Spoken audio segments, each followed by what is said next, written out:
Hi, and welcome. You're listening to the X22 Report. My name is Dave, and this is episode 984, and today's date is May 30th, 2016, and the title of the episode is The Current Economic Collapse News Brief. Now, before I get started, I just want to make an announcement.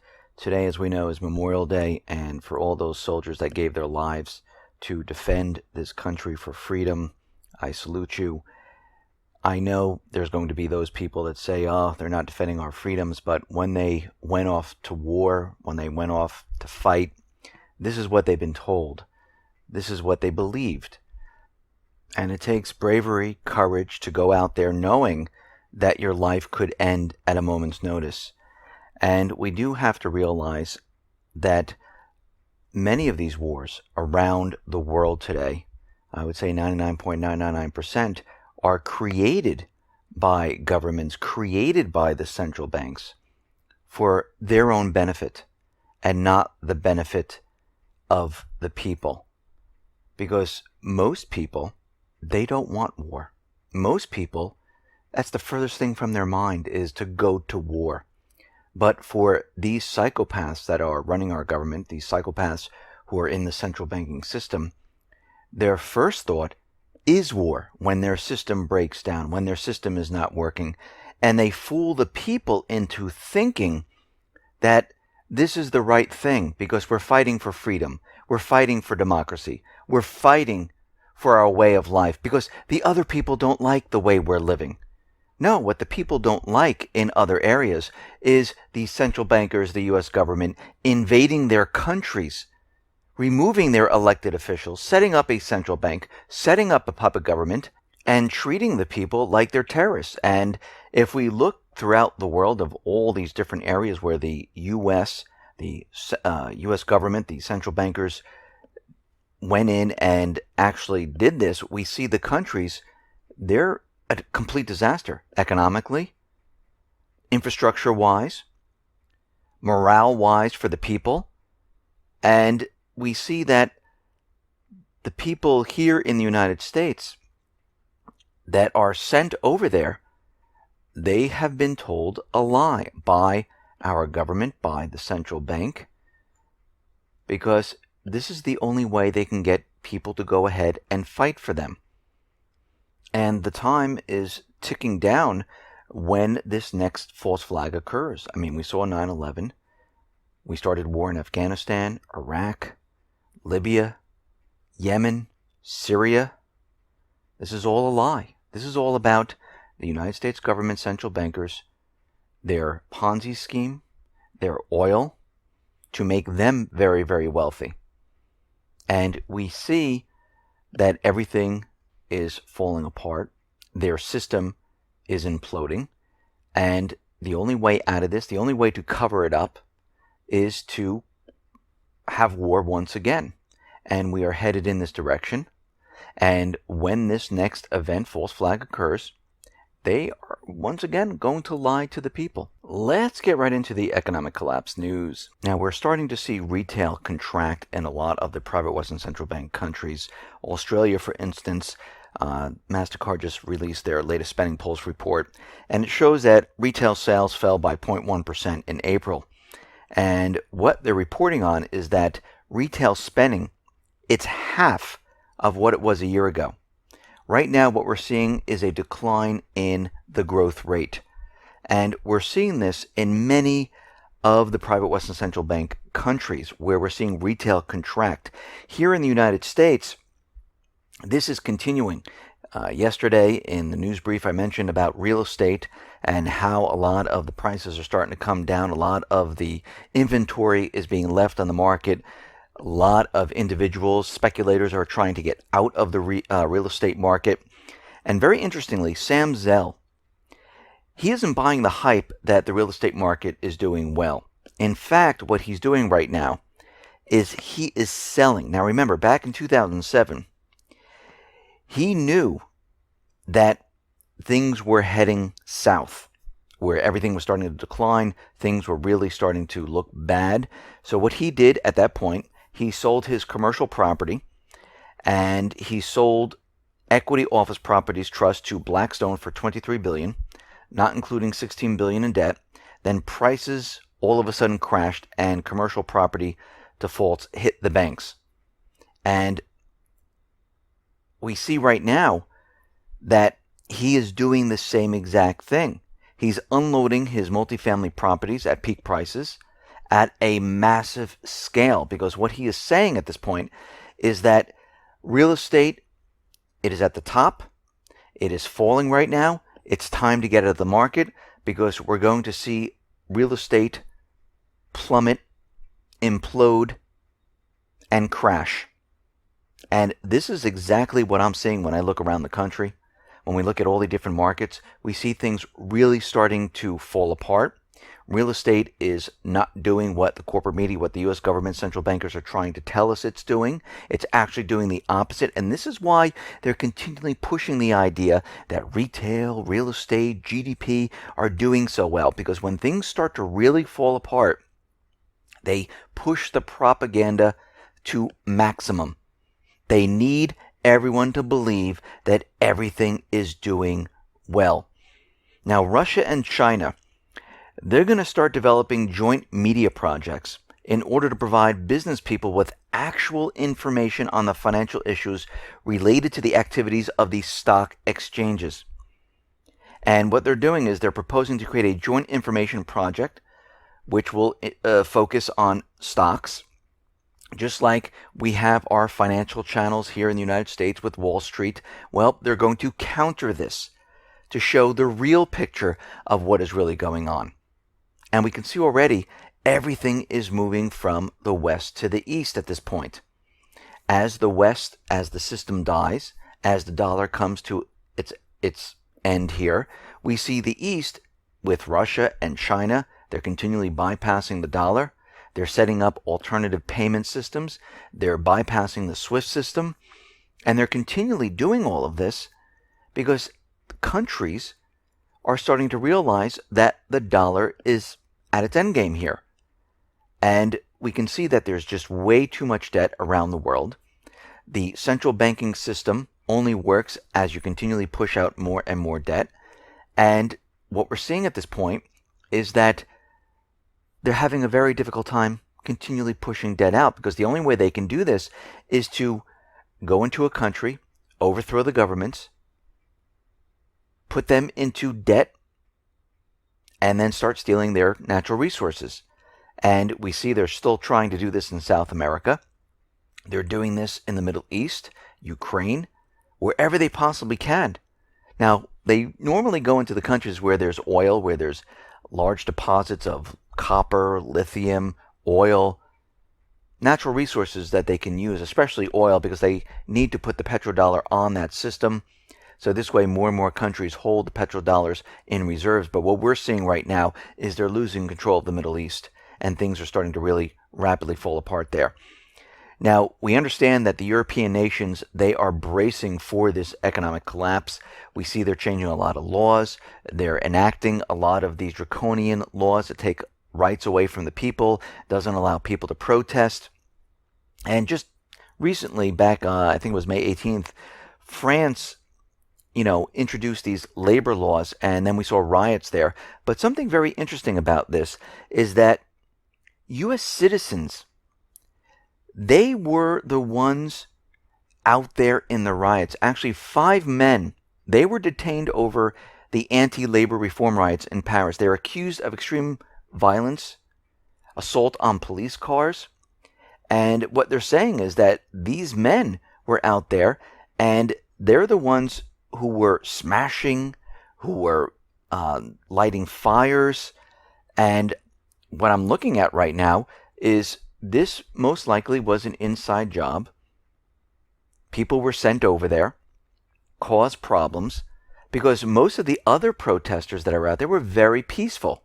And we see this happen quite often in all different areas. We saw it in Ferguson, where there were people in black hoods. Actually, they were police officers that were pushing the riots, pushing the idea they should destroy things, and people pointed them out. So it looks like we're seeing the same thing happen in France. Now, out in Ukraine, we see here in the corporate media of the United States, they're continually using the idea that Ukraine's violence is ramping up, and things are rapidly falling apart, because it looks like what they're doing right now is they're getting ready and prepared for what is coming, and that is another war, because we can see at this point Victoria Nuland already stated no, there's not going to be any elections in the southeastern area. Ukraine right now, the only way they can have elections is to close the border, allow the OSCE police into this area, and we can see already that things are starting to break down and things are not looking good. Now we see the UK, they're going to be stockpiling tanks, heavy equipment close to the Russian border, and we see that they're going to be bringing all of this in, and they're going to provide an armored battle group, which usually consists of about 1,000 troops. This is, of course, going to be backed by tanks and artillery. It's going to be deployed to the Baltic region.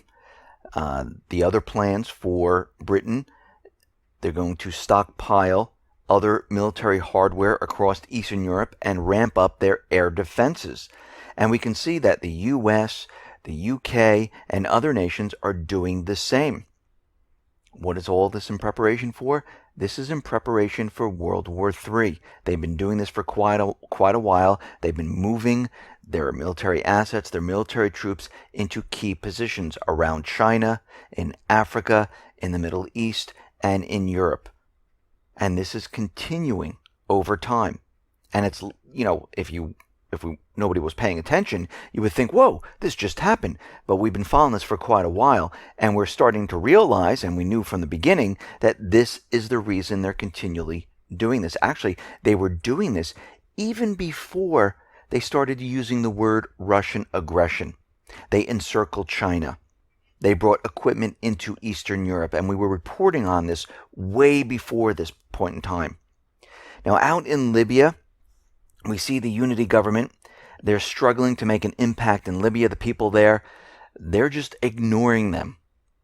And they're not recognizing the unity government. Now, of course, what we're seeing is that the unity government has international support, of course, because the US, the UN, and France and UK and the rest of the countries are saying, yes, this is the government. But the people inside of Libya, they could care less.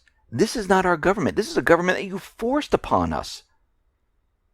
We see out in Iraq, in Fallujah, the Iraqi forces, they are in Fallujah. They're really making a difference there. And what's very interesting is that we are now seeing that there are servicemen from the US-led coalition. They're on the front lines with the Iraqi soldiers. Now, a Reuters correspondent saw soldiers loading armored vehicles outside the village of Hassan Shami, and they told the reporters not to take photographs of what's going on here.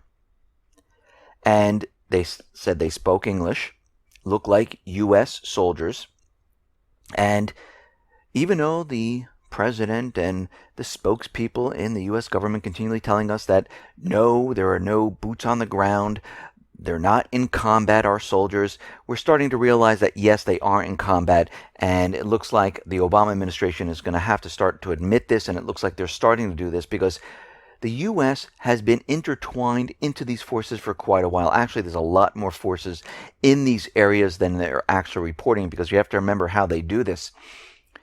There are only allowed about 3,800 or so and change permanent troops, but the rest of the troops there are temporary. And they really don't count those as being in Iraq. This is why they always come up with the number of 3,800 or 4,000. Actually, they have close to almost 10,000, probably even more than that, because they say, these are temporary troops, but there's no expiration date. This is how they get around the agreement they had with Iraq. We see the Syrian Opposition High Negotiations Committee, the HNC, is reorganizing the negotiations team after their chief representative in the Geneva talks, Mohammed Alouche, announced his decision to leave his post. So he will no longer be supporting the moderate rebel people. Now, as we know, Russia and the Syrian armed forces are battling for Raqqa. The U.S. did not join Russia, even though Russia extended their hand. The U.S. said, no, we're going to do this on our own. And the question we have to continually ask ourselves, why isn't the U.S. cooperating with Russia? Why didn't they go into Raqqa together? Well, of course, as we know, the U.S. has an ulterior motive in Syria, and this is why it does not want Russia or Damascus to assist with any type of operations. The U.S. seems to be very intent on controlling the outcome of what happens in Raqqa. Of course, what they're doing is they're transferring the Islamic State away from Raqqa to other areas and letting the Free Syrian Army, the moderate rebels, take control of this area. And we have to remember, the U.S., their entire plan, of course, is to remove Assad and to split up the Middle East. They want to divide Syria. And this is why they joined up with the Kurdish forces, because their main goal is to have a Kurdish region. This is why the U.S. is in that region supporting them. And then we have Turkey on the other side saying we need a safe zone for the refugees. Think about what they're doing here. One section they can say, this is the Kurdish region. The other section they can say this is the safe zone for refugees. They've already split it up into two areas. And this is what they're trying to do. And the U.S. position has always been to try to create a situation where they would partition Syria and then move forward and partition the rest of the Middle East. And of course, what the U.S. would like to do is control Raqqa and maybe use this and use the success for their political purposes at the negotiations in Geneva. And we're going to have to watch that situation very carefully, because we see Russia, the Syrian armed forces, they are making huge gains in Syria, pushing out the Islamic State, pushing them back, and every area where the Islamic State is pushed away, the United States is trying to maneuver in with the Kurdish forces, with the moderate rebels, with al-Nusra, with al-Qaeda, because they can morph back and forth and pretend that, yeah, these are all moderate soldiers. Now, Turkey, they've proposed to join the United States in special operations in Syria, only if the Kurdish fighters are excluded from the offensive, which is very interesting. And the Turkish foreign minister also said that the special forces from Turkey can join up with the U.S., France, Britain, and Germany, and they can move towards toppling Assad. Now, we know this is their main goal, but we have to remember one very important point here. None of these countries were invited into Syria. They invaded a sovereign country. And then we're getting reports from activists of the Media Center Syria from inside Ankara. All the operations of sponsoring the Syrian opposition leaders and field commanders of armed groups are conducted through a number of accounts in Turkish-based banks. And through these banks, Turkey finances the NGOs whose main purpose is to support the Syrian revolution. And we're realizing that Turkey, along with the United States and the coalition forces, they're getting prepared for a major offensive. More than 6,000 terrorists, which we mentioned before, have arrived now all around Aleppo. And these fighters were accompanied by trucks with arms, ammunition, off-road vehicles, large caliber machine guns. And we can see right now they got into the country because Turkey and their artillery on the border was firing, giving them a path into Syria.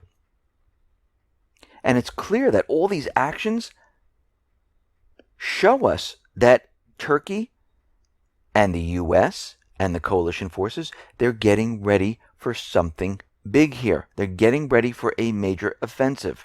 Now, the White House was placed on security lockdown today during Memorial Day. The Secret Service would not allow reporters to leave the White House compound through its western gate, and flashing lights from emergency responders could be seen nearby. And what they're saying is that there was a suspicious package that was thrown over the fence. Now, we know they're going to be raising the fence, and we can see each time this occurs, they add more security. They added spikes, they added a buffer zone in front of the fence. The second time, the third time, the fourth time, they said, okay, we're going to have to raise the fence another 5 feet. I wouldn't be surprised if they electrify it and set up a concrete barrier right in front, and this way just blocking off the entire White House so nobody can see it at all. And we can see at this point they're doing this on purpose. Each one of these instances leads to more security because they know what's going to happen down the line.